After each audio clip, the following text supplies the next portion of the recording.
Gagawa tayo ng homemade luncheon meat. Ito ang ginamit ko, kasim na may konting taba, paprika, salt, sugar, dapat white pero wala akong white sugar.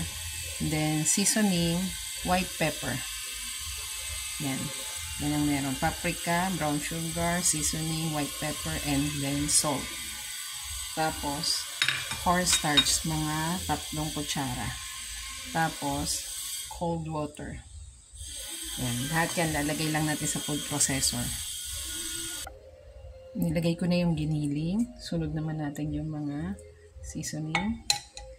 Yan. Halo-halo lang yun dyan. At saka, cornstarch. Para mamiksa maigi. Lagay na natin lahat. Yan. Mamaya na yung cold water. Mix lang natin siya. Food processor natin.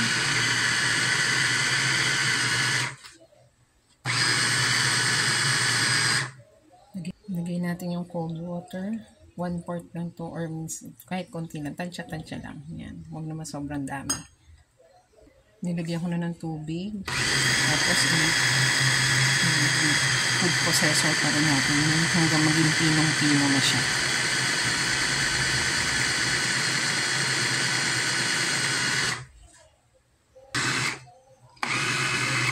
Tignan natin ang texture niya. Ayan. Oh, ganda na. Kita nyo ba? Ayan. Ayan. Oh. Ayan. Ilalagay na natin siya sa llanera or lalagyan. Isalin na natin sa llanera. Ito yung lalagyan na napili ko para masiksik ko siya talaga. Yan, dalawa yan. Nilagyan ko ng konting olive oil para sure na hindi tumikit. So, ganito. Lagay natin yung mixture. Sisiksikin natin talaga. Yan. Tingin ko ano na yan. Gamit tayo na pangsiksik. Ito. Yan. Kailangan compact talaga siya.